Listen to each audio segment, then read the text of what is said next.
Welcome to Duck Seething Somewhere podcast. This episode is brought to you by the following sponsors. GetDucks.com, your proven source for the very best waterfowl hunting adventures. Argentina, Mexico, 6 whole continents worth. For 2 decades, we've delivered real duck hunts for real duck hunters. And USHuntList.com, because the next great hunt is closer than you think. Search our database of proven U.S. and Canadian outfits. Contact them directly with confidence. Trust is earned. By the numbers, 121 waterfowl subspecies bagged on 6 continents, 20 countries, 36 U.S. states, and growing. I spend upwards of 225 days per year chasing ducks, geese, and swans worldwide. And I don't choose shotguns for the brand name or the cool factor. Y'all know me way better than that. I've shot Benelli for over 2 decades. I continue shooting Benelli shotguns for their simplicity, utter reliability, and superior performance. Whether hunting near home or halfway across the world, that is the stuff that matters. Sit means sit and stay until it doesn't. No matter how well or how often trained, retrievers want those ducks as badly as we do, maybe even more. Chardog might be titled, but she's still just a dog. I'm over 50 years old and I still do dumb stuff, trust me. Retrievers are family. I wouldn't endanger my children near heavy traffic, and I'm not going to risk my dog jumping in front of blazing guns either. Gundog Outdoors' patented quick-release safety system is fully adjustable, tethers to any blind or stand, has titanium stakes for frozen ground, and a quick-release marine-grade shackle to quickly release Fido when the smoke clears. Visit gundogoutdoors.com. Connect with them on Instagram at Gundog Outdoors to see their growing line of Gundog safety and performance products. Enter hashtag GetDucks to receive 15% discount off of your first order. Mojo Outdoors, most recognized name brand decoy, #1 maker of motion and spinning wing decoys in the world. More than just the best spinning wing decoys on the market, their ever-growing product line includes all kinds of cool stuff. Magnetic pick sticks, scoot and shoot turkey decoys, much, much more. And don't forget my personal favorite. Yes, sir, they also make the one, the only world-famous Spoonzilla. When I pranked old Terry Dimon in Mexico with a smiling mallard, nobody ever dreamed it'd become the most talked-about decoy of the century. I've used their decoys worldwide, everywhere I've ever duck hunted, from Azerbaijan to Argentina. I absolutely never leave home without one. Mojo Outdoors, forever changing the way you hunt. Boss Shot Shell's copper-plated bismuth tin alloy is the good old days again. Steel shots come a long way in the past 30 years, but will never, ever perform like good old-fashioned lead. Say goodbye to all that gimmicky, high recoil, compensation, science, hype, and hello to superior performance. Know your pattern, take ethical shots, make clean kills. That is the boss way. The good old days are now. It really is duck season somewhere for 365 days per year. Duck season somewhere takes me year-round to worldwide destinations where I visit with the most interesting people. I'm your host, Ramsey Russell. Join me here to listen to those conversations. Welcome back to Duck Season Somewhere. Mobile studio today with Mr. Jim McCafferty, Mississippi. Those that forget the past are doomed to repeat it. But you know there's a lot of history.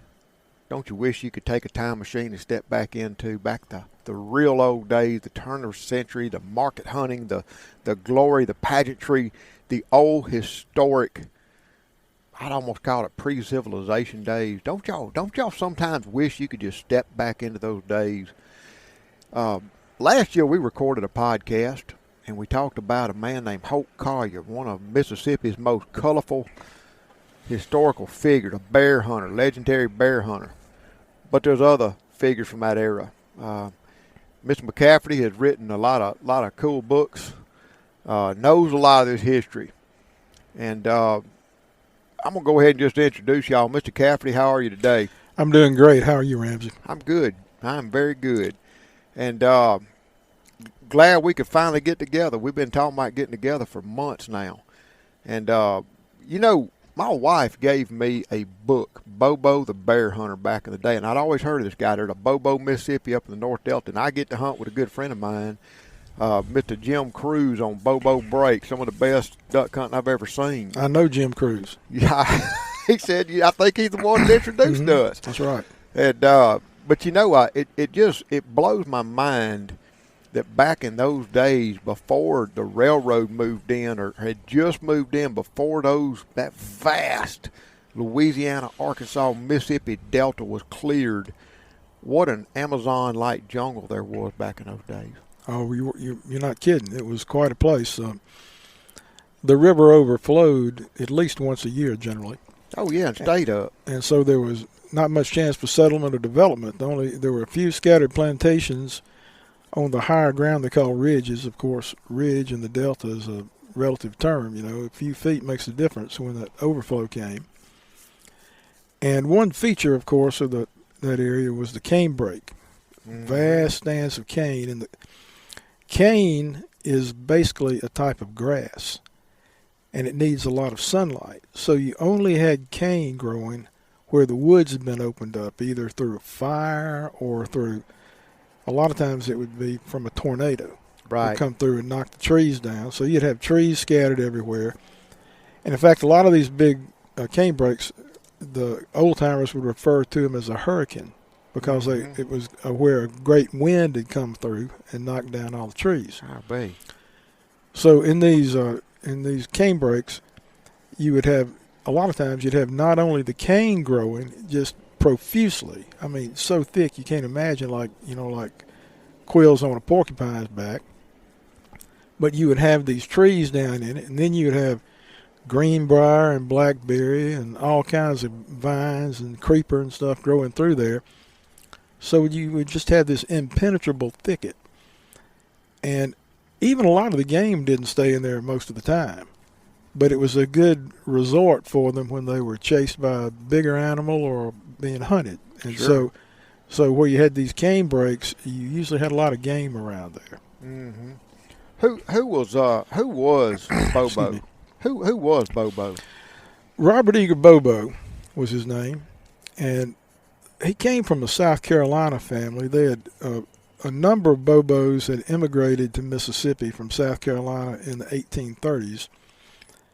From around in South Carolina back then, they didn't call their counties counties; they called them districts, and they were from Union District, South Carolina, which coincidentally is the same place my forebears were from, Union District. Not too far from the present-day city of Greenville, South Carolina, and Spartanburg, over in that general area. And the Bobos stopped off in Panola County originally. There used to be a place called Bobo Lake there. I think it later became Lake Carrier maybe, if I'm not misremembering this. And Lake Carrier was accidentally drained, I believe, back in the 40s or 50s. But it was a popular hunting area back then. But anyway, when the Bobos first came in, they stopped in Panola County briefly. In fact, Bob Bobo, Robert Eager Bobo, the bear hunter, his father's buried in Panola County. Oh. And then they moved on over to the Delta in the early 1840s. I guess it was late 1840s when they came in. He was born in 1847. And Bobo's mother remarried to a Delta man on the Delta side of of course, Panola County is partially in the Delta, but they were in Coahoma County at that point. And they lived, you mentioned Bobo Break. They lived kind of on the east end of Bobo Break, which is right south of Clarksdale. Yep. Along what's now called New Africa Road. Basically the road that runs. I know where it is. Do you? Yeah. Basically the road that runs from Clarksdale down to Drew, Mississippi. That back road. They lived there. And Bob Bobo, when he was about 14 or 15 years old, the Civil War was going on. He ran off and joined the Army. I'll be. As a teenager. At 14 or 15 years old. 14 or 15 years old. He went through most of the war. Wow. And he came home. He had some wounds. He was not terribly wounded, but has battle scars, I should say. And he came back, and after the war, he decided he wanted to start a plantation. So during the overflow, and this is the way a lot of these early settlers in the Delta did, when the river had, I say overflow, that's just during the high water period where they didn't have much of a levee system back then. Right. And the water would back up into the rivers and bayous that fed into the Mississippi, and it would flood everything. Frequently, every couple of years anyway, you'd get a pretty major flood. It filled most of the woods. Still does, in a lot of places you get a lot of the woods flooded. But in the wintertime, this would happen, and the only high ground would be the high ground would be the ground that rarely flooded. So what the people looking for plantation land, farmland, what they would do is they would get in a dugout and they would paddle around looking for land that hadn't flooded, and they would buy that land, from the government, because a lot of the land was owned by the government back then. So Bobo found him a place over there where there was a ridge, land that wasn't flooded, and he acquired that and started his plantation. Found some high ground that had not That's right. flooded. Mm-hmm. And that probably had a lot of cane on it because it was high and dry. And they still, the Bobo family still has some of that land, and they've got a house on it that never has flooded. Golly. Even during the 27 flood, didn't flood. That's unbelievable. How did he get into Bear hunting and bear hunting? Yeah. Well, it was somewhat self-defense back there. Bear hunting was. Yeah. Not to say that they were in any kind of danger from the bears, but their property was in danger. Mm-hmm. One bear in one night could pretty much wreck a cornfield. And they also, back then they let their hogs range loose in the woods, and the bears they loved pork. Yeah. And the bears would kill a hog as quick as they could. In fact, a lot of times they would just start eating them when they were alive, and a lot of times the hogs would come in, they'd have big chunks of meat bitten out of their backs. The bears would eat them alive until they died or escaped. Oh. So a lot of those guys hunted bear because they wanted to get rid of the predators that were wreaking havoc on their corn crop and on their hogs. But it got to be, anybody who has ever run game with dogs knows it's fun, and a lot of times they just got addicted to it, and they began to do it just for sport. Right. But Bobo, when he was looking for his land, paddling around in that dugout looking for high ground, he found a lot of deer and bear on one particular piece of high ground, and he and his friend killed a good many of them. Well, that was what throws him up on a lot of radar. I mean, there was a lot of bear in that old Delta. We talked about that in a former podcast, but this man killed a lot of bears. He did. He hunted them. He didn't like to hunt them in the warm weather. He hunted them mainly in the cool weather. But he would kill them in the summertime, because he'd kill them in the summertime sometimes when they were, raiding the corn patches. They'd get out and try to kill one. Talking about the numbers of bears, I've got one old story I found from the 1840s, written by a school teacher who was from Tennessee visiting down in, he was actually in Coahoma County. And he was in that same he was over there closer to Rena Laura, if you know where Rena Laura is. It was not named Rena Laura back then, but it was that same general area. But this guy was, after he was down there visiting the family of one of his students at this school, a little boarding school up in Tennessee. And when he was leaving the family home, going back to the little landing on the river called Delta in Coahoma County, up north of where Forest Point is now. When he was heading back up to Delta, I tell you, Delta is where Delta is. It's right north of Forest Point, where if you're familiar with this area, it's where the Yazoo Pass came from the river into Moon Lake. Yep. That's where Delta was, where the Yazoo Pass came out of the river. But at any rate, he was heading back to the town of Delta to catch a steamboat, and he saw 13 bears in a slough. In one slough, 13 bears fishing. They were out there. It was a shallow slough, and they were out there. They'd muddy the water up, and when the fish came up to try to get some air in that muddy water, they'd bat them out on the ground. Buffalo and catfish. Yeah, a bunch of old gaffagoo. Mm-hmm. Golly darned. Mm-hmm. What Bobo hunted with dogs. He did. What are some of the recordings or some of the records you came across about his dogs or his hunting style and some of the bears he killed? Well, it's interesting, the fellow who was kind of the chief biographer of Bobo, I should say. He wrote magazine articles, and he was great friends with Bobo. Was a lawyer turned writer from Iowa, and he was actually living in Chicago at the time, working for Forest and Stream magazine. His name is Emerson Huff. Mm-hmm. And Huff talks about his first visit to Bobo, and outside of Clarksdale, where Clarksdale is now. And he said, Bobo said, "Let me show you some dogs." And he said Bobo blew his horn. He said dogs came from every corner of the compass, came running.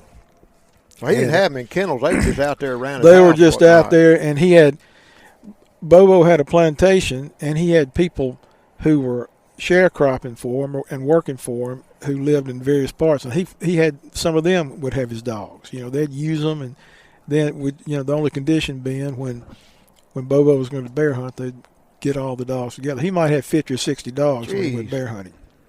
But the dogs were generally mixed breed. There's a photograph in my book of some of his dogs. Yeah. And you can see by their body types what they have in them. Like a couple of them, you can clearly see the old staghound, which was a popular staghound and greyhound, which were popular breeds to. They didn't use pure stag and greyhounds, but they liked that blood because it made a very agile dog. Right. But you can see that body type in some of these dogs. But when the Bobos came from South Carolina, they brought some foxhounds with them. Right. And that was kind of the basis of his pack, that foxhound blood. He liked them because they had just such fine noses, Because Bobo he liked a dog that had a really good nose, but not too good of a nose, because you didn't want one running an old trail. Oh, yeah. He wanted one that wouldn't pick up too old of a trail, and I don't know really if that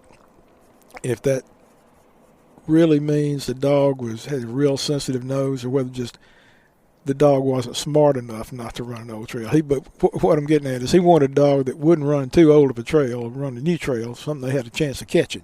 That's right.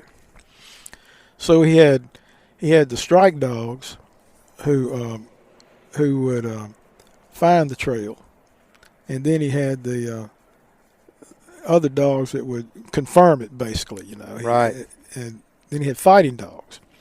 So he wanted these bear hunters would breed the trailing dogs, the strike dogs. They want a lot of hound in them, and then the other dogs, they didn't really care what their blood was, just as long as they were agile, too quick to get caught by the bear. And as one of those guys, one of those old bear hunters put it, he said, "I don't want a dog that'll latch on." One hunter I read about talked about somebody giving him a bulldog. He had never seen a bulldog before. Somebody giving him one to try, and he said he turned that dog loose, and I'm mixing my stories here. I got to tell you this story first, though. One guy had this bulldog. He said he turned the dog loose when they struck the bear, and the bulldog didn't pay attention to the bear scent, but he killed 3 of his hounds. The bulldog just jumped on the hounds and started fighting them. But another hunter was saying he had a bear dog, and as soon as it saw the bear, it jumped on it and latched on it, as they're bred to do, and the bear just killed him instantly, Golly.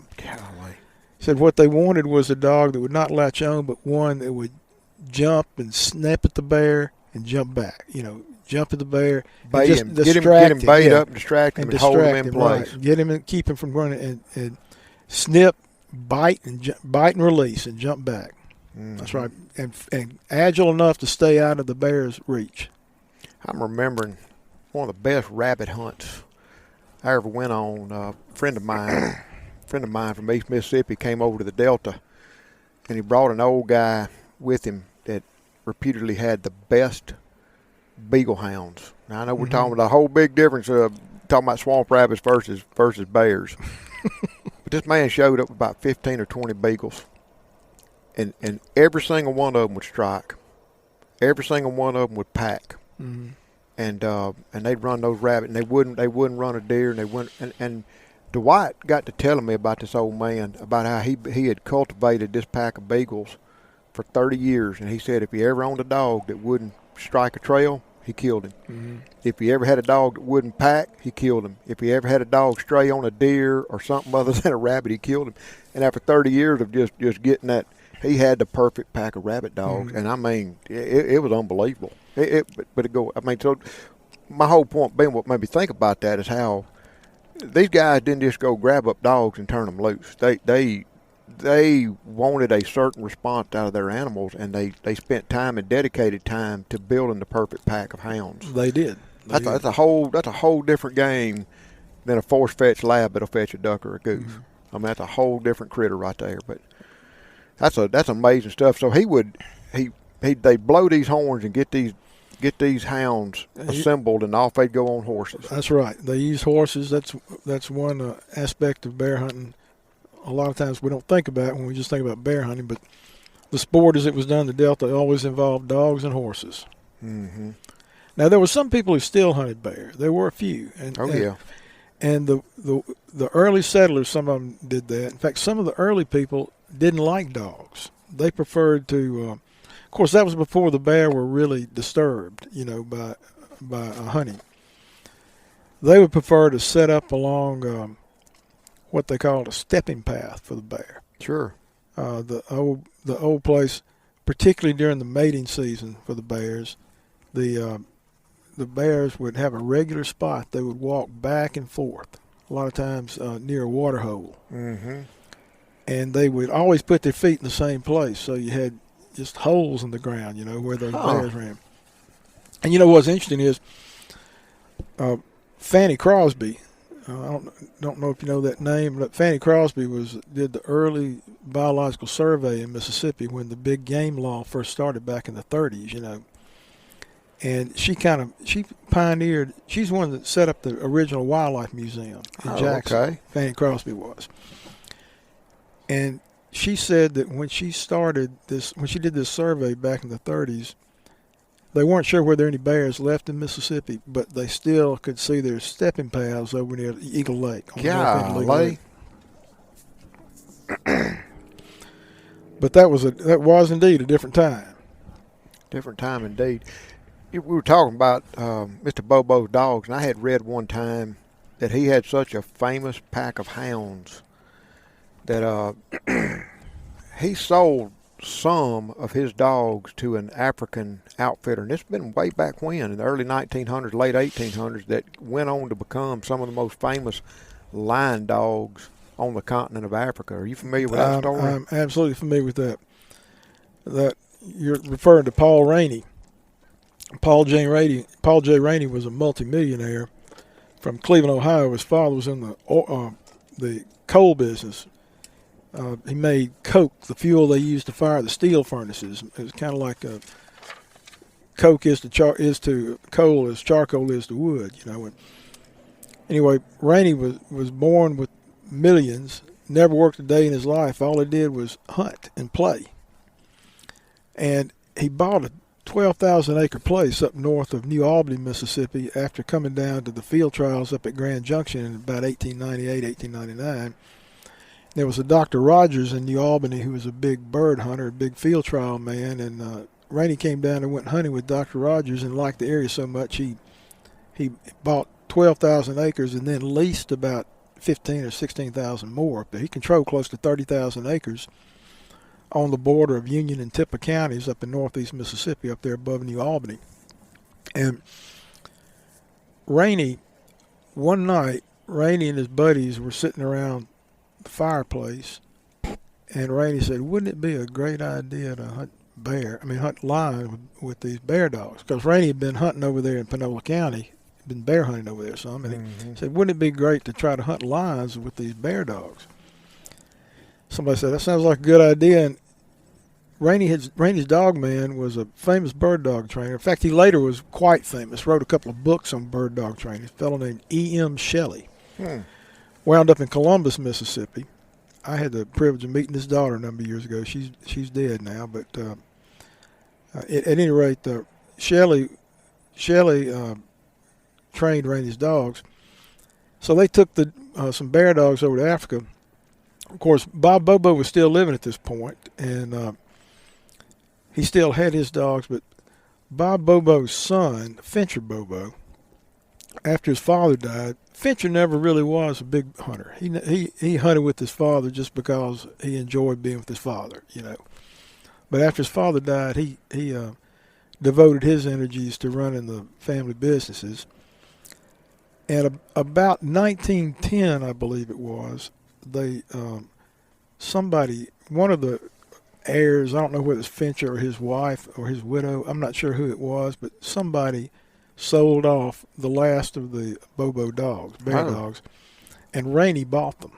I see. And added them to his, took them to Africa with him. I think Rainey's first trip to Africa lion hunting was around 1913, somewhere in there. It was before World War I. Interesting thing about Rainey, though, he wrote an article about his lion hunting, and he talked about his bear dogs that he used for lion hunting. And he said, referring to one of them, he said, he easily avoided the lion. He said, he had sung the death knell over too many bears in the canebrakes of Mississippi to get caught by a lion. And Rainey said the lion was nothing when it came compared to a bear when it came to being hard on dogs. Well, that's hard to believe, isn't it? Yeah, he said the lion was just not in the league with the bear when it came to killing dogs. Talk about some of the stories you ran across about Bobo's camp. I mean, because they didn't just like leave at 5 o'clock in the morning, come back and eat lunch at the cabin. These were expeditions. I mean, they allowed to be rawhiding through canebrakes forever, huh? Bobo was in the logging business, among other things. Back then, there was a great demand for the white oaks that grew in the Delta. They made barrel staves out of them, and there was a great demand in Europe for barrel staves for beer barrels and wine casks. And so they really paid a lot for those things. I can't remember what the price was, but it was a great profit to be made. There was a great profit to be made back in those days selling those barrel staves. So Bobo had some logging camps along Sunflower River where his employees were cutting oak to be made into barrel staves.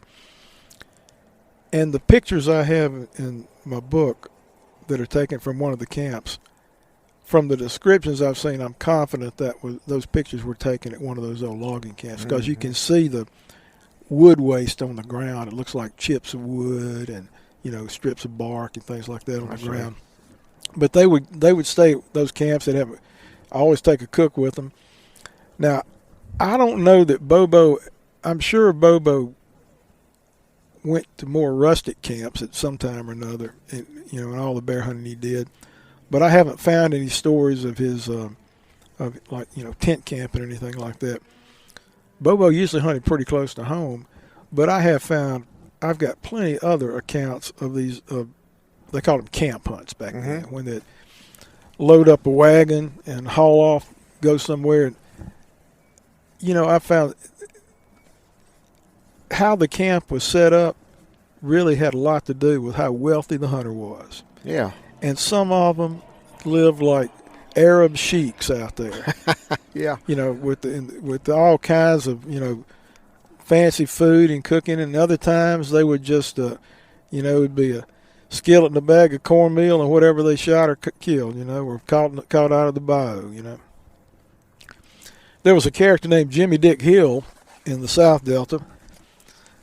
A lot of people think Jimmy Dick Hill is the one that named Midnight, Mississippi. I don't know if you know that story about about how Midnight got his name. They said it happened because a guy won the plantation in a card game at midnight. I have heard that. Okay.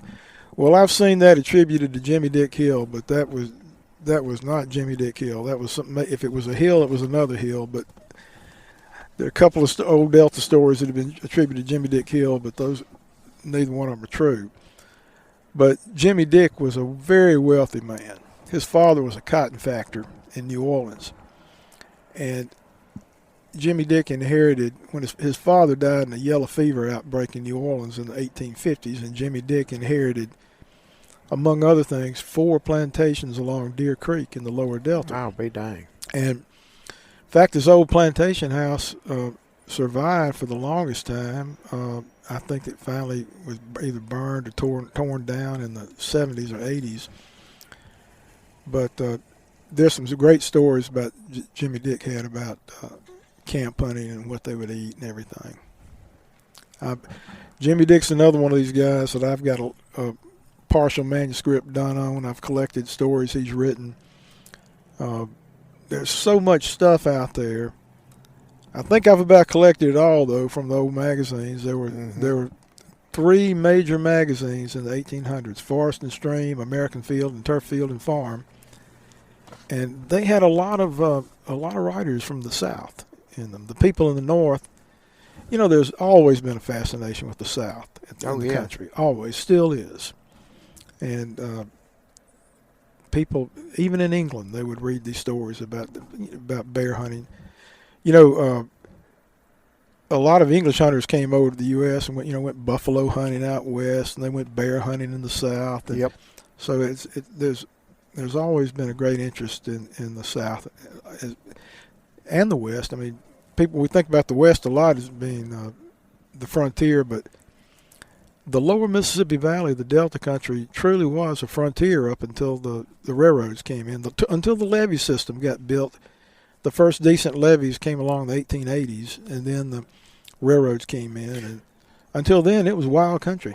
I've heard that lower Mississippi alluvial valley, back when it was forested, back before the railroads, back before the levee system, when it was just the wild Mississippi River cutting through this primeval forest with all the tributaries like the Yazoo River and Coldwater River and all these tributaries.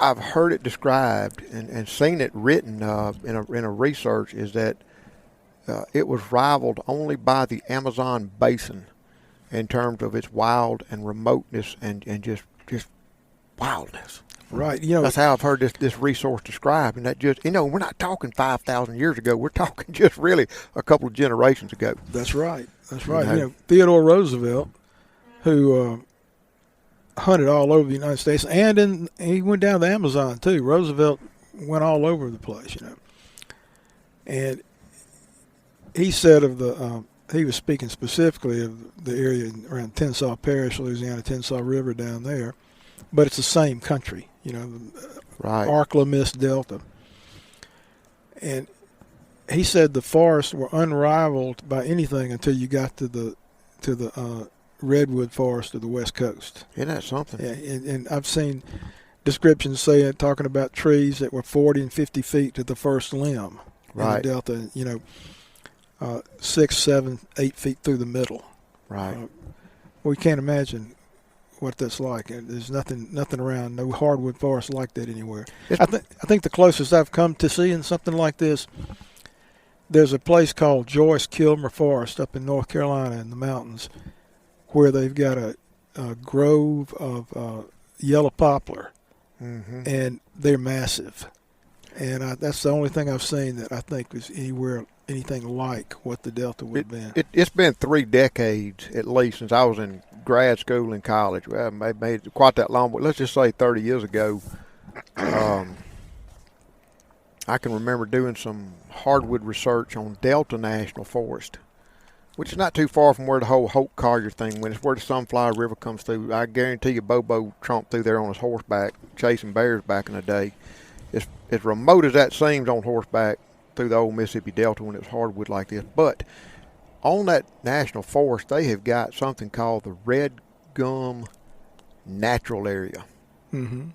I think I've been there. Sweet Gum Natural Area, maybe it's called. But it is a I don't know, 40 to 160 acres of tract of forest, natural, that was developed it had been developed back in these days, and it was just held back as a natural area. Mm-hmm. And it's really it's unbelievable to go in and see a sweet gum tree that is several hundred years old and is big around the diameter of a pickup truck. I mean, it's unbelievable. And that was the forest on some of these areas, much lower because there was no cane, but that would be that's the only close thing I can put in my mind when I think of these forest habitats. I read something one time, probably in your book, that Bobo had a reputation for shooting a lot of bears, and I heard it disputed, but how many bears did he supposedly shoot one season, one hunting season? Now, we're sitting here saying he only hunted during the fall and winter months, but how many bears did he and his dogs and his posse round up one year? Well, Bobo told somebody once, I believe it was written in Forest and Stream. And that was actually, American Field, I think is where it was. He said that one year he killed 304 bear. Wow. And that's in addition to a number of panthers and 50 or 60 wildcats and deer, some deer.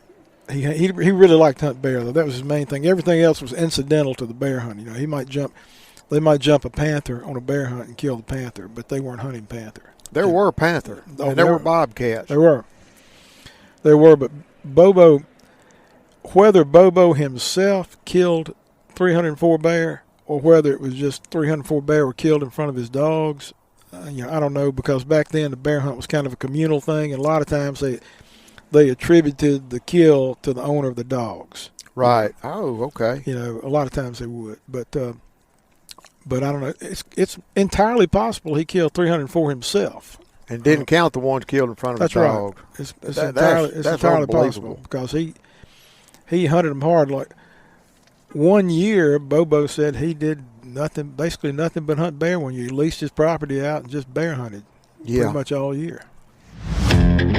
More than duck hunting, get ducks is the lifestyle we all enjoy.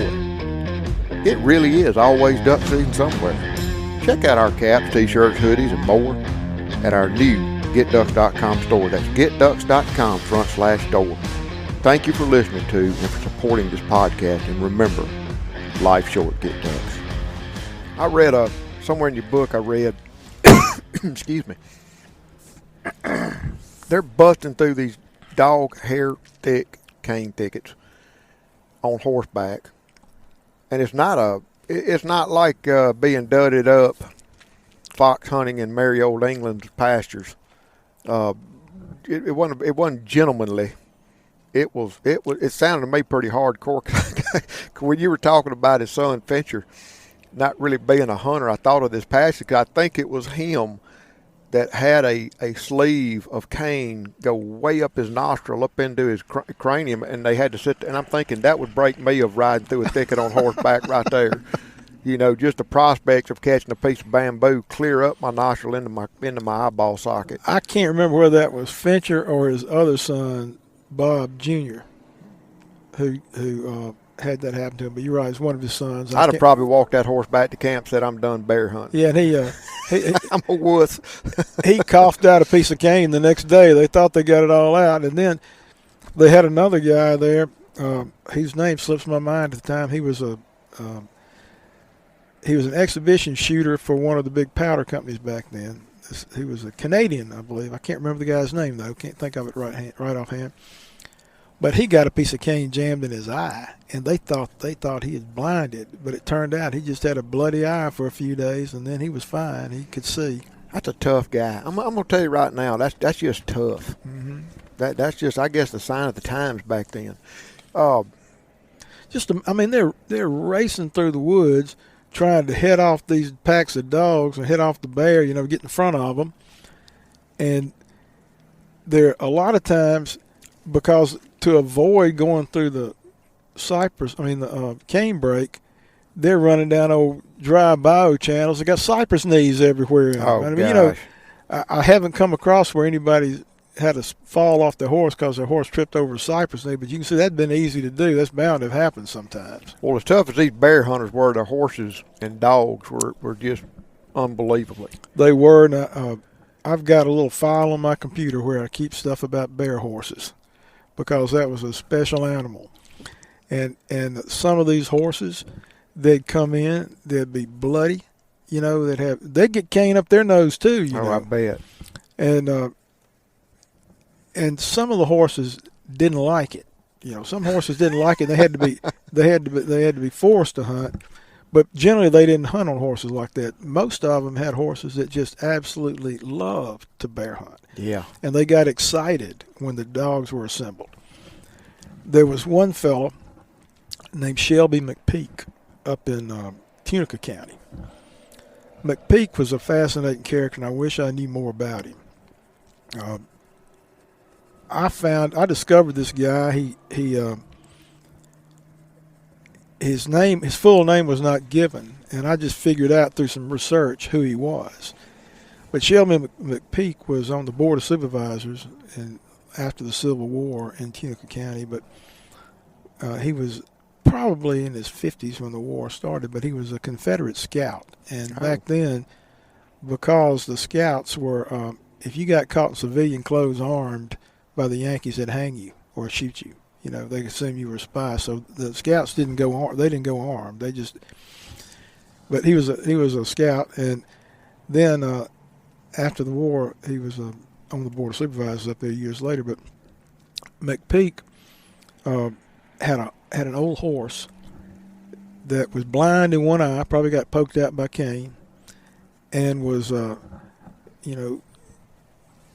it was going white from being so old. It was just an old horse, kind of skin and bones, looked like ready for the soap factory. And he had somebody making fun of his horse one time, and McPeak said, "I tell you what I'll do.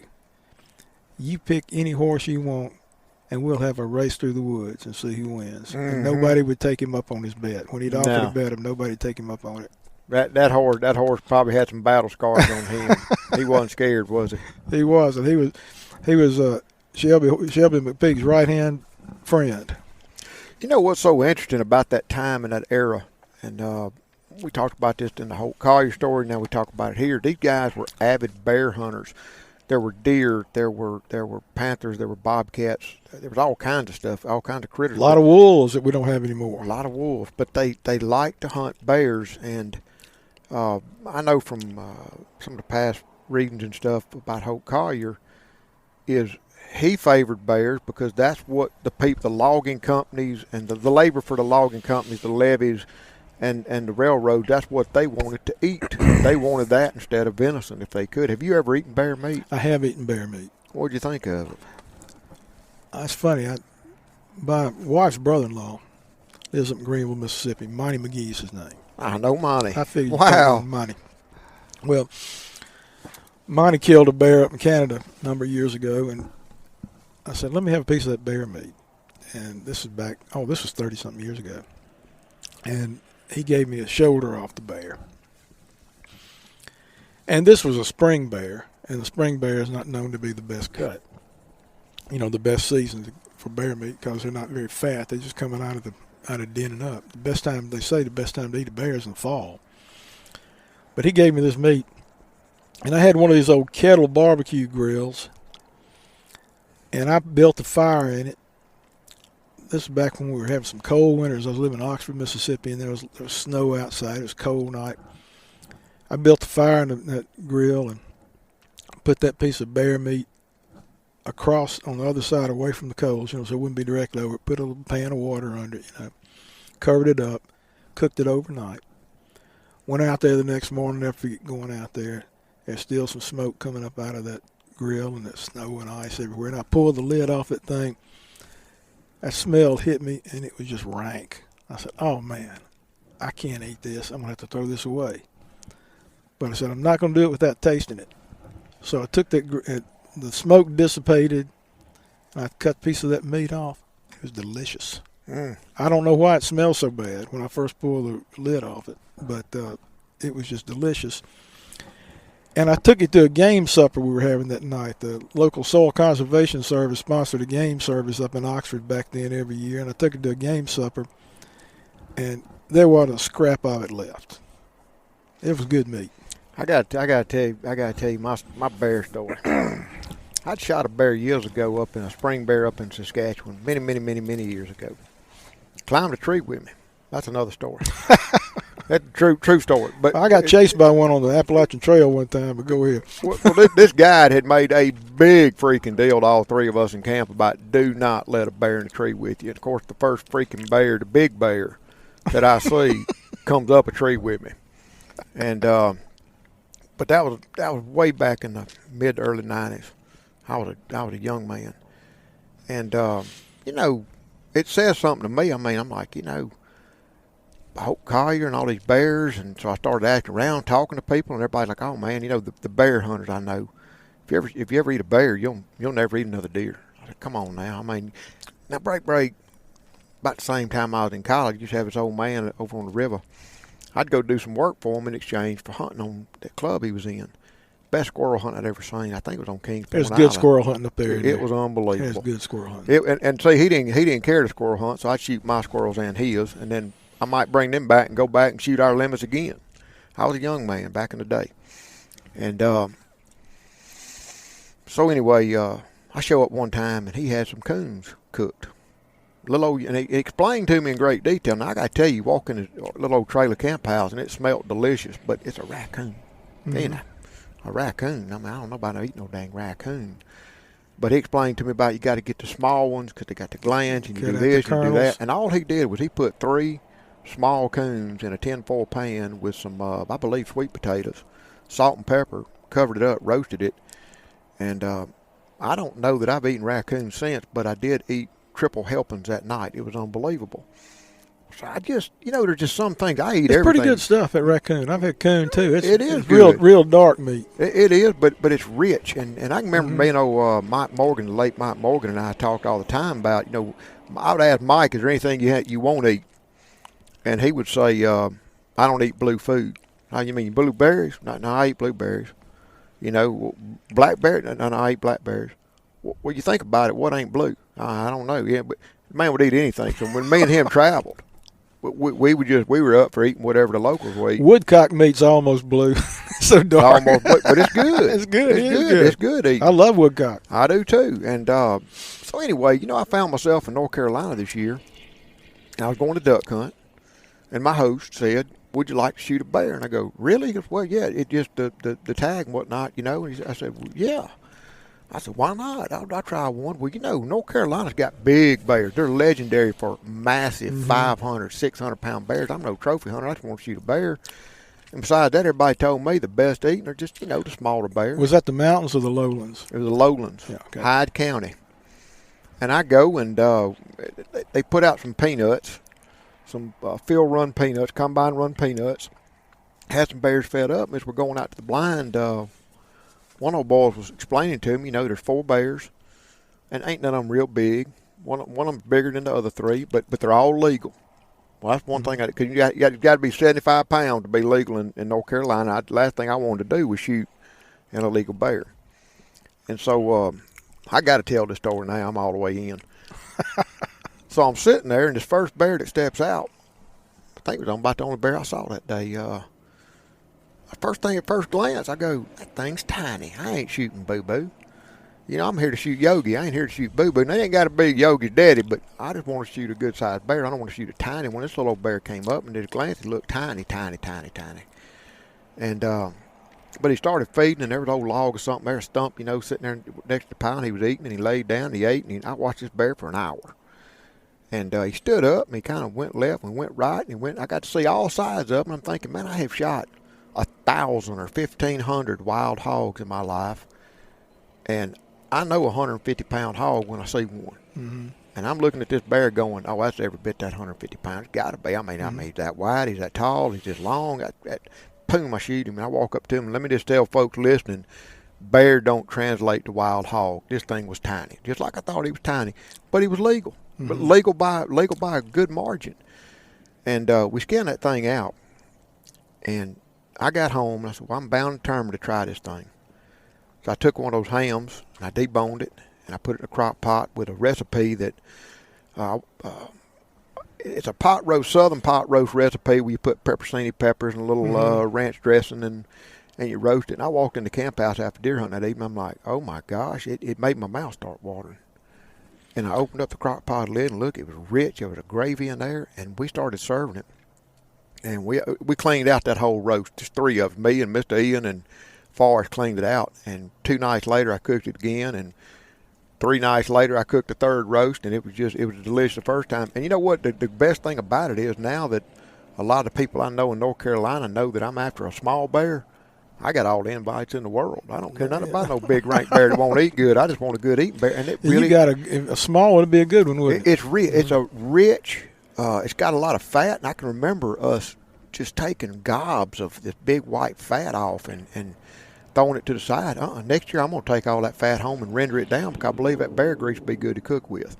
And I got 2 jars of bear grease. I got 2 jars of bear grease at my house. Those of y'all listening and wondering why duck hunters are so interested in these bear stories, I am a bear fiend. But I'll tell you this, Jim, too. I felt like I needed some wondery. I shoot ducks, I shoot geese, I travel, I do these hunts and stuff, and it's just kind of interesting to step out of that wheelhouse and start exploring an area I really don't know much about. And that's why these stories fascinate me. When Bobo and those boys were bear hunting, did they use firearms or did they use knives? Or when they got the bear bait up, how did they finish this bear off? Do you recall? Generally, they used a gun. Generally. Okay. But the knife was always there for a backup, and they would use the knife if the bear and the dogs were in such close quarters they couldn't shoot without hurting a dog because they lost too many dogs as it was. They didn't want to shoot one accidentally. The life of a bear dog was not a long one. No. And a 3-year-old bear dog who'd been hunting for 2 years was an old bear dog. So they would go in there and stick the bear with the knife to kill it if they were able to. If the dogs had the bear in a certain position where they could do that in order to save the dogs. That's what to do that, because when the bear was fighting the dogs closely, the dogs were going to get killed or hurt really bad. So they would like to kill the bear as quickly as they could, but sometimes they couldn't shoot it. Right. And a lot of bear hunters would carry a pistol for that purpose. But Bobo discovered that once you had fired a pistol at close range around the dogs, as soon as the dogs saw that pistol, they backed away because it hurt their ears. Yeah. Anybody ever shoots a smart pistol? Dogs would. They back away from the bear, and as soon as they let loose of that bear was coming for whoever was closest, and it'd be the hunter. I see. So the Bobo didn't like to use a pistol, so he preferred using a knife. And now I've seen the knife. I've got a picture of it in my book that was Bobo's bear knife. It's an old Civil War Dahlgren naval bayonet. I'll be dang. And I guess a lot of those were on the market after the war. Bobo might have picked it up on the battlefield. I don't know. But he had a special case he had made for it, a little homemade leather case made for it. And whether that was the only bear knife he used or not, I don't know. A lot of these old bear hunters would use what they called a cane knife, which was something like a machete, but you get on the internet and try to Google cane knife, and now you get sugar cane knives. Right. Which is not the same thing at all. I imagine that cane knife you're describing as being almost like an Argentine pecan. A pecan, they call it. It's like a real long, heavy steak knife. But them boys down in Argentina, cause I've seen them chop cane, I've seen them chop limbs, I've seen them cut their steak at lunch. It's just one big dagger-sized knife that kind of like a machete, but it's a lot sharper than a machete. Well, I think that's probably right. I've seen them described as being something like of course, they were homemade, generally. Mm-hmm. And because they were homemade, there was no standard version of the cane knife. Right. I do think some companies were making cane knives back then and marketing them, but generally these bear hunters used homemade ones. And I saw one described as being similar to what this particular writer called the Roman short sword. There was a copy of the old Roman short sword. They called it the gladius, which is where we get the name gladiator, because they used a short sword.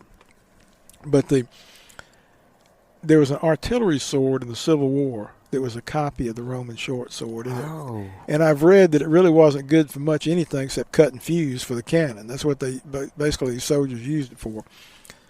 But this guy said that the bear knives that he had seen were about 2/3 the size of that artillery sword.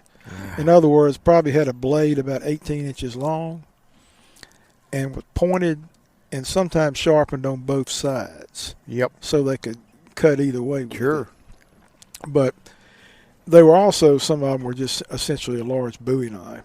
Yep. Or large, like Arkansas toothpick, which is, of course, sharp on both Sharp sides. on both sides. But exactly, I've searched high and low for an authentic cane knife from that period. Cannot find one. I've gone to these old Delta museums, old-time museums and things up through the Delta in Mississippi and Arkansas, and can't find anybody even knows what they were. You would think some planter up in the Delta would have one that his great-granddaddy had, because everybody had them back then when the cane was growing profusely. They might have them laying around and not even know what it is. That's right. But I've looked at, for instance, there's an old museum in Friars Point. It's got all kinds of implements in it. And I've been through that thing looking high and low, and I don't see anything that matches the description. Jim, how did you fall off into this? Because you've written books not only on Bobo the Bear Hunter, but you've done a lot of research. At the time, the conversation I've had with you, the research you've done throughout the Arkansas Delta, like some of the stuff I was reading over in Louisiana. Mm-hmm. How did you fall off into this? Well, I tell you, it started years ago. Not long after I got married, my wife and I moved to Oxford. I was working at Ole Miss in the law school. I ain't gonna hold that against you. I was working at the law school up there, and on what they call a court education program back then. And I had read an article. I read an article in Field and Stream while I was living up there. It's funny. I love to hunt. I do love to hunt. I love squirrel hunting, deer hunt especially. Squirrel hunting has always been my favorite. I grew up quail hunting with my daddy, but I've always loved to hunt. But I'm really more of a fisherman than a hunter. I love to fish. Mm-hmm. But I read an article reprinted in Field and Stream by Colonel James Gordon. It was about his pet turkey. It was called My Hunting Comrade Pete, because he had this pet turkey named Pete. And back then, they'd use a live turkey a lot of times for a decoy. Oh. And so he would take old Pete out with him, and Pete was trained. Pete would get out there and gobble. Pete was so fat he couldn't walk through the woods. Colonel Gordon had to carry him a lot of times because Pete would get so tired, because Pete would run into the kitchen and steal biscuits all the time at their house. And he was real fat. But at any rate, Field and Stream reprinted this article by Colonel Gordon called My Hunting Comrade Pete. It had been in like an 1898 edition of Forest and Stream, which became Field and Stream later on, or American Field. I can't remember where it originally. Colonel Gordon actually published 2 or 3 versions of this story from time to time. But Colonel Gordon was from Pontotoc County, which was the next county over from Lafayette, where I was living at the time. And I got fascinated by that. And I grew up in the Delta, so I always had heard stories about bear hunting. And a fellow who actually owned Colonel Gordon's old house, the Lochinvar Plantation House over south of Pontotoc, Dr. Forrest Tudor, Dr. Forrest Tudor, Tutor. Dr. Tudor wrote a letter to Field and Stream about Colonel Gordon. And I visited with Dr. Tudor one day, and we became friends. But at any rate, I started going to the Ole Miss Library looking for articles about old bear hunters. And I came across, I'd also heard a little bit about Holt Collier at this time, and I started looking through these old magazines at the Ole Miss Library. They had Forest and Stream on microfilm there, but I found out I could get stuff through interlibrary loan, and I would get these big old volumes of original American fields sent down from Chicago to the Ole Miss Library, and I would leaf through them. In fact, I actually spent a lot of time where I probably should have been doing something else. Sure. Sitting in the library leafing through those old magazines, and I would make copies. Only what I did was Xerox back then. And now I go to the library and look through them. I go to the Tulane library sometimes and look at these old volumes. I use my camera to take pictures of them. But I get Forest and Stream, Turf Field and Farm, and I copied all kinds of articles and just put them away. I wanted to write a book, but I really didn't know how to go about it, you know. And I did write a couple of children's books on Holt Collier. One about the teddy bear story, another about an incident that took place when he was working on a ranch out in Texas. But anyway, about 10 years ago, I said, I've got to write this book I've been wanting to write for years. And at first I thought I would write a book about different bear hunters, like different chapters on each one. And I discovered that I had so much material on Bobo that I could just write a single book on him. And when I wrote the book, what I decided to do was, what I was really going to do was write a book about the old 19th century bear hunting culture of the lower Mississippi Valley South. But it was going to be built around Bob Bobo. And particularly a lot of these books, a lot of these stories written by Emerson Huff. That was kind of the meat of it. But if you look at my book and look at the bibliography, you can see there's a whole lot more there than just Emerson Huff stories. I really believe that this is a one-of-a-kind book. There's nothing else like it when it comes to dealing with the old bear hunting culture of the lower Mississippi Valley South. I talk about every aspect of it, and I can't tell you it's the best written book in the world, but I can tell you it is well researched. I think I did a good job writing it. I do. I'm a professional writer. No, I enjoyed it. I couldn't put the book down once I started reading it. I'm a professional writer, and I think I did a good job writing it. But what I know I did, I know that I did an exhaustive job of research, and I can't tell you that everything in the book is true, but I can tell you that everything is accurately put down. What I'm saying is, if there are things in there that aren't true, it's because my sources were telling stories that weren't true. If you follow me, but most of what I'm pretty confident it's true. I don't believe a hunter would exaggerate. You don't think so? Not any more than a fisherman. That's right. You had told me one time that you also have a background in the outdoor writing industry. That's correct. I worked as a full-time freelance magazine writer for not too terribly long, but I think I was doing that full-time for about 3 years. Who all did you write for? How'd that go? Well, I'm leading up to a question. Well, I'll tell you, in my experience, ditch digging and outdoor writing are pretty similar professions as far as the pay goes. Yeah. But outdoor writing is one of the, I think about the only thing that pays less than outdoor writing is romance writing and religion writing. But I enjoyed it, and it was, I'm also a lawyer, and I'll tell you, when you're a lawyer, people don't like to see you coming. But I never had anybody not happy to tell me their outdoor stories, Right. But ain't that the truth? But my writing, I started out, the first piece I ever wrote was from Mississippi Outdoors about white bass fishing. And David Watts was the editor of Mississippi Outdoors back then. He's been retired for a number of years. But then there was a group over in Atlanta called Game and Fish Publications, and I think they've sold out now. I don't know if they're still that company or not, but they had a little formula magazine in every state, and I did a lot of work for them. Then I got connected with Glenn Saper, who used to be the regional editor of Field and Stream, and I did a lot of back when Field and Stream had regional editions. They'd have a southern edition. They'd have a slick magazine thing with pulp pages in the back for the region. I did a lot of the Mississippi. I did, I was one of their Mississippi guys, but really I was their main Mississippi guy in Field and Stream. And I also wrote for Outdoor Life. I did regional pieces of Outdoor Life, and I did some main magazine pieces of Outdoor Life, historical pieces. I did one on Paul Rainey, for instance.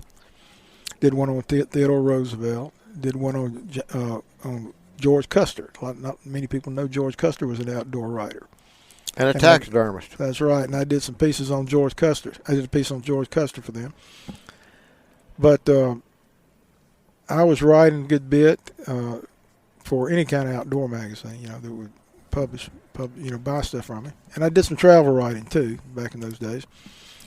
But when my wife told me we were expecting our second child, I decided I need to make a little better living than I was making. So I got on the phone and got myself a job working for the Attorney General's office in Jackson, moved down there, and then ended up working in the private law sector as primarily in the environmental area. Yep. Well, here's the question I've got. You were in the outdoor world. How did were you just writing freelance at home, or did you ever go to outdoor writing associations? And Sure. I mean, here's what I'm trying to say is, were you a part of the quote outdoor industry? I guess you could say I was part of that outdoor industry in that I was writing for magazines, but it's a much bigger industry than magazines. That's right. That's right. Yes, I would go to I was a member of two groups at the time. In fact, I've got my Outdoor Writers Association of America belt buckle on right now. I was a member of the Outdoor Writers Association of America. I was a member of the Southeastern Outdoor Press Association. Made a lot of good friends in SEOPA, is what it's called, Southeastern Outdoor Press Association. And, of course, you have to have a certain number of, they have criteria for whatever area you're in outdoor communication. And, you have to keep up have to do a certain amount of work in those areas to stay qualified to be in the organization. And back in the early 90s, I just decided that I didn't have enough time to continue doing my writing work. So I just quit the outdoor writing business and tended to my family and my main job. What's the craziest thing, or some of the craziest things? Folks, y'all bear with me. What's some of the craziest things you've ever seen marketed or gimmicky in the outdoor world? Oh, I'll tell you, we were talking about this a little earlier before we started recording. We'd go to these conferences, and people are always trying to come up with some new outdoor gimmick, Oh, yeah. Always trying to make some money. Hype. Marketing hype. I think a couple of the things I recall, one of the funniest ones I ever saw, and I don't know if these things are still around. They were not really a bad idea. They called them buck ears or something like that. And it was like this thing that went over your head like a pair of earmuffs, only instead of muffs, it had a cup behind each ear, like a hand to amplify the sound into your ear. You know how when I do this in the woods sometimes. I'll hear something. I'll stick my hands up slowly beside my ears and turn, to try to pinpoint the location. That's right. The older I get. And this guy had come up with this little thing that called buck ears, and it was these little cups behind his ears. And I don't know if those things are still around or not. I can't remember who made them. I hadn't seen them in a catalog. But the one we were talking about, I'm not going to mention this fellow's name, but he's a manufacturer of scents. I think that he got started doing this. I think he had like a fox farm or something like that, where he collected the fox urine. He started out selling fox urine as a masking scent for deer hunters, and then he got into other things, all these different doe scents and everything. And he came to one of these conferences. I believe it was one we had over in South Carolina. and he was marketing. He called it turkey scent. Mm-hmm. Turkey scent. Turkey scent. So you could spray it on your boots when you walk in the woods. Yeah, spray it on your boots when you walk in the woods, so you'd attract turkeys.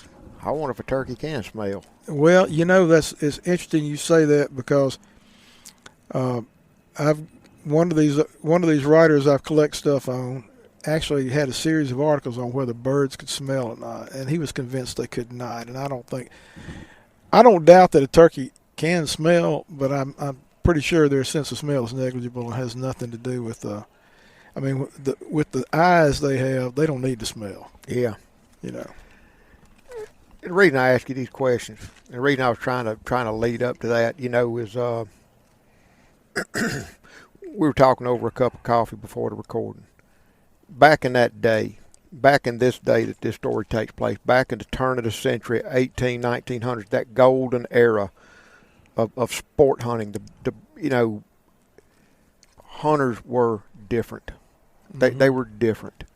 And I guess I was going to ask you this opinion. How would you see, from what you just talked about, turkey scent and buck ears, to old Bobo and his guys and those 50 hounds that have been cultivated to be just absolutely rock stars at what they did? How would you see the hunting culture have changed since that day? I just see it differently. I mean, it has changed. It has. I can't see Bobo putting on turkey scent to go shoot a wild turkey. No. Or even camo. No. And I'll tell you the truth. I got nothing against camo, but a number of years ago, I quit wearing it. Yeah. I got dark clothes I wear. Mm-hmm. And I was telling my son, he said, "Why don't you wear camo?" And I said, "Well, I think I've just seen too much of it marketed, and this is kind of my way of rebelling." Yeah. Of course. And I'll tell you this too: the guys that wear camo kill a lot more deer and turkey than I've ever killed. I mean, I'm just saying, I just like to wear plain clothes, Yeah. And because a lot of deer and turkey got killed before they ever had camo. But an interesting thing, I was reading a story by one of my favorite old outdoor writers, Colonel Alexander, who died around Shreveport, Louisiana. He was born in the early 1830s, excuse me.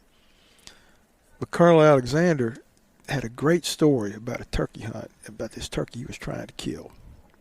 And he actually wanted to kill it because the guy said there was a local doctor who just had tried to kill that turkey and couldn't do it.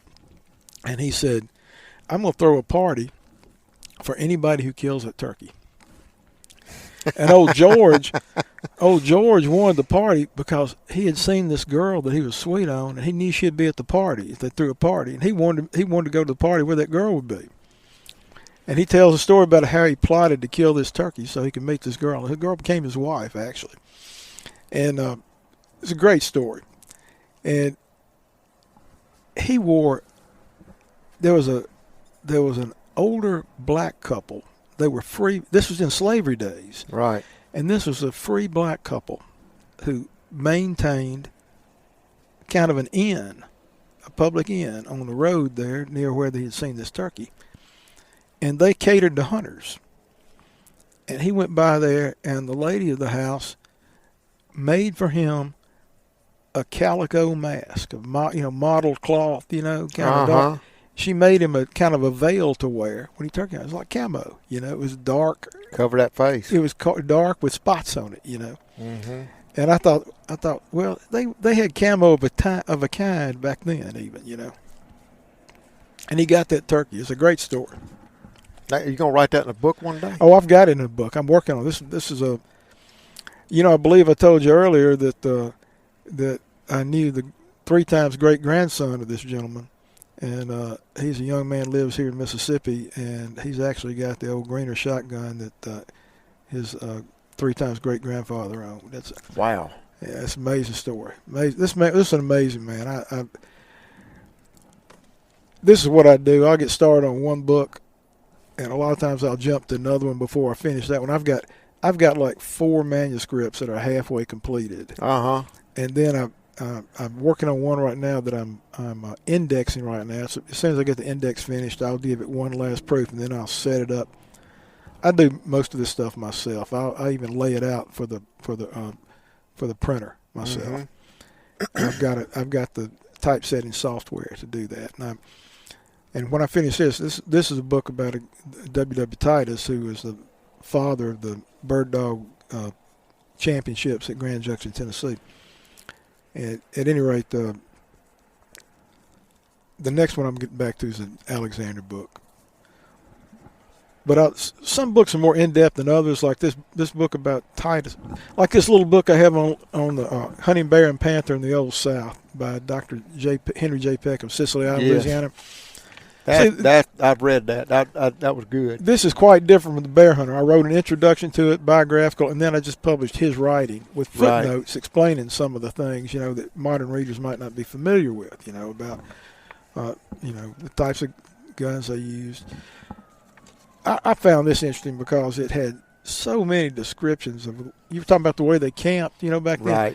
In this book, they describe how they would make a shelter out of cane and palmetto branches. Mm-hmm. When they were hunting, make a tent out of cane pole. They cut cane and put the poles in a frame, and then hang the palmetto fronds over it. Right. But that's a different book from the Bobo book. The Bobo book is all my original material. And this Titus book is kind of like about a fourth of my material is mine, and then the other is stuff Titus wrote, and that's kind of intermingled. But at any rate, when I get finished with that, I'm going to go to the Alexander book. It's got the turkey hunting story in it, and then I've got another book kind of like this Dr. Henry Peck book that I'm doing about a guy in Arkansas. I've collected his stories and going to publish that. He does a little waterfowl writing. How can Jim? How can people get in touch with you or connect, or what?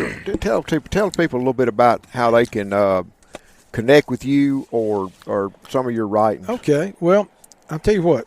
I've got a website that's in great need of revamping right now. I've got an email address on that. People can contact me through that. It's called canebrakes.com. CANEBRAKES, canebrakes.com.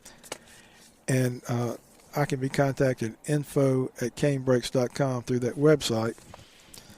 Or they can send me an email address at jtm@netdoor.com.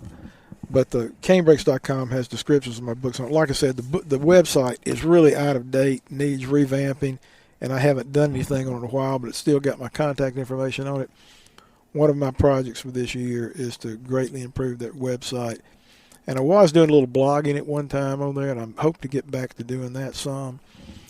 But I've just got a lot of family demands right now that some things I have to. I've got a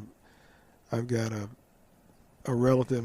My wife has some health problems, and we've got to take care of that. So that's kind of keeping me from devoting as much time as I'd like at this point to some of this writing. But family comes first, so you got to. That's exactly right, Jim. I appreciate you being here today, and folks, I appreciate y'all being here today too. Y'all have heard me say it a million times. I believe the future hunting lies in its past. Times change, landscapes change, things change, but the heart of a hunter does not. And I love to step back in time. I love to hear these stories about past times and past people in the old country, the untamed, uncivilized parts of America, how they hunted and how their passions were just like ours. And, I hate to see us all get so bogged down in substituting skill set for technology and our love for doing something. In just an Instagram post, I always love to reach back through the history annals and hear these old stories, and I hope y'all have enjoyed it too. Thank y'all for listening to this episode of Duck Season Somewhere. We'll see you next time.